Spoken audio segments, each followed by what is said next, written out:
Red bulletin news lens చూస్తున్నాం. ఏపీలో మరో ల్యాండ్ స్కామ్ కలకలం రేపుతోంది. ఇబ్రహీంపట్నం కేంద్రంగా 700 కోట్ల ఆస్తుల్ని ఓ ముఠా కొట్టేసింది. ఈ స్కామ్ పై సీఎం చంద్రబాబుకి Ibrahimpatnam retired sub register Singh లేఖ రాశారు. విజయవాడ, విశాఖపట్నం, రాజమండ్రిలోని 100 కోట్ల ఆస్తుల్ని చీమకుర్తి శ్రీకాంత్, టీవీ నటి రితు చౌదరి బలవంతంగా లాక్కున్నారని ఫిర్యాదులో తెలిపారు. ల్యాండ్ స్కామ్ కి సంబంధించి పూర్తి ఆధారాలు ఫిర్యాదులో పేర్కొన్నారు. ఈ స్కామ్ లో మాజీ సీఎం జగన్ పరివారం కీలకంగా వ్యవహరించారన్నారు. మాజీ సీఎం జగన్ సోదరుడు YS Sunil, Jagan PA KNR, Chimakurthi Srikanth, TV నటి రితు చౌదరిపై ఆరోపణలు వస్తున్నాయి. కొన్ని ఆస్తుల్ని శ్రీకాంత్ కుటుంబ సభ్యులకి, మరికొన్నిటిని తన భార్య రీతుకి ఆస్తులు బదలాయించారన్నారు. ఈ స్కామ్ పై సమగ్ర విచారణ చేయాలని లేఖలో సీఎంని కోరారు. ప్రస్తుతం ఇదే అంశానికి సంబంధించి మనకి పూర్తి సమాచారం అందించడానికి మా ప్రతినిధి హరిబాబు సిద్ధంగా ఉన్నారు. హరిబాబు. Thank you Gayatri. ఏదైతే గత వైసీపీ ప్రభుత్వ హయాంలో భూముల కుంభకోణం అనేది తారాస్థాయికి చేరిందని చెప్పాలి. ఇప్పుడు నిన్నగాక మొన్న జరిగినటువంటి ఏదైతే మీడియా మిత్రుల చిట్చాట్లో కూడా ముఖ్యమంత్రి చంద్రబాబు నాయుడు గత ప్రభుత్వంలో రెవెన్యూ విభాగాన్ని పూర్తిగా కెలికి వదిలేశారు. ఆ చట్టం అంతా ఏరి మళ్ళీ న్యాయం చేయాలంటే కూడా కొంత సమయం తీసుకునే అవకాశం ఉంది. ప్రతి ఒక్క దగ్గర భూబాధితులు ఎక్కువయ్యారు. వైసీపీ ప్రభుత్వంలో ప్రభుత్వ పెద్దలు భూ కుంభకోణాలకు పెద్ద ఎత్తున పాల్పడ్డారని చెప్పి ముఖ్యమంత్రి చెప్పిన నేపథ్యంలోనే తాజాగా మరో కుంభకోణం వెలుగు చూసింది.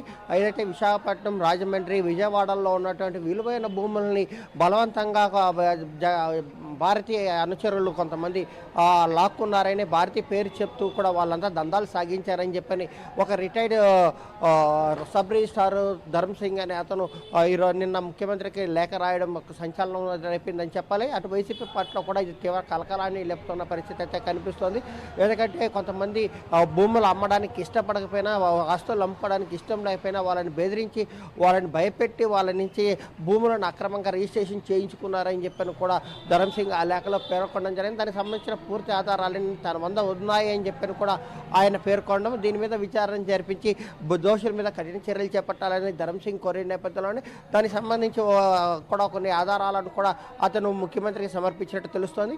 కాకపోతే ఏదైతే ధర్మసింగ్ గత ప్రభుత్వ హయాంలో కేవలం భూముల కుంభకోణాన్ని సాగించడానికి కోసమే రాష్ట్రంలో ఎక్కడి నుంచి ఎక్కడ భూములు ఎక్కడ అయినా సరే సబ్ రిజిస్టర్ ఆఫీస్లో రిజిస్టర్ చేసుకోవచ్చు అన్న ఒక జీవోను కూడా తీసుకొచ్చి ఆ జీవో ఆధారంగా విశాఖపట్నం, రాజమండ్రికి సంబంధించిన భూములని విజయవాడలో భూములు రిజిస్ట్రేషన్ చేసినట్టు కూడా తెలుస్తుంది. దీనికి సంబంధించి తాను ఈ పని చేయలేదని చెప్పినప్పటికీ ధర్మసింగ్ని కిడ్నాప్ చేసి ₹1 కోటి తన వద్దని తన కుటుంబ సభ్యుల నుంచి తీసుకున్నారని ధర్మసింగ్ ఆరోపించారు.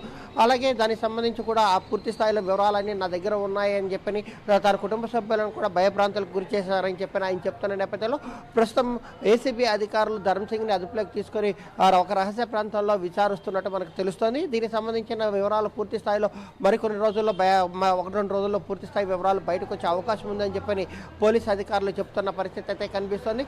మరోవైపు ఏదైతే చీమకుర్తి శ్రీకాంత్ అనే వ్యక్తికి మీద ఆరోపణలు రావడంతో ఆయన కూడా ఒక ఆడియోని రిలీజ్ చేసిన పరిస్థితి.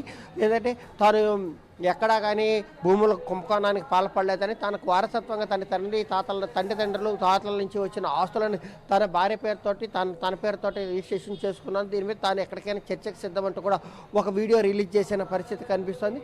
ఈ నేపథ్యంలోనే ఈ ధర్మసింగ్ మీద కూడా అతను తీవ్రమైన ఆరోపణలు చేస్తాడు. తనకు మంచి మిత్రుడైన ధర్మసింగ్ ఒక గుడిని అడ్డు పెట్టుకొని దాని ఆధారంగా దందాలు చేశాడని, తన ధర్మసింగ్ భార్య పేరుతో 3 కోట్లకు పైగా ఫిక్స్డ్ డిపాజిట్లు వేశాడని, ఈ డబ్బులు ఎక్కడి నుంచి వచ్చాయని చెప్పని కూడా అధికారులు ఆరా తీయాలని చెప్పని కూడా ఆయన కోరిన పరిస్థితి. గత వైసీపీ ప్రభుత్వ హయాంలోనే తన మీద ఏసీబీ దాడులు చేసి కేసు పెట్టారని, తను ఇబ్బందులకు గురి చేస్తే నేను వైఎస్ అనుచరులుగా వాళ్ళ వెంట ఎలా తిరుగుతున్నాను, ఎలా ఇచ్చేశాను, నా మీద కేసులు గత ప్రభుత్వమే కేసు పెట్టిందని కూడా చీమకుర్తి శ్రీకాంత్ చెప్తున్న పరిస్థితి కనిపిస్తుంది. అయితే ప్రస్తుతం ఈ తాజాగా వెలుగులోకి వచ్చిన ఈ అంశం ఎలాంటి మలుపు తీసుకుంటున్నది వేచి చూడాల్సిన పరిస్థితి అయితే నెలకొంది.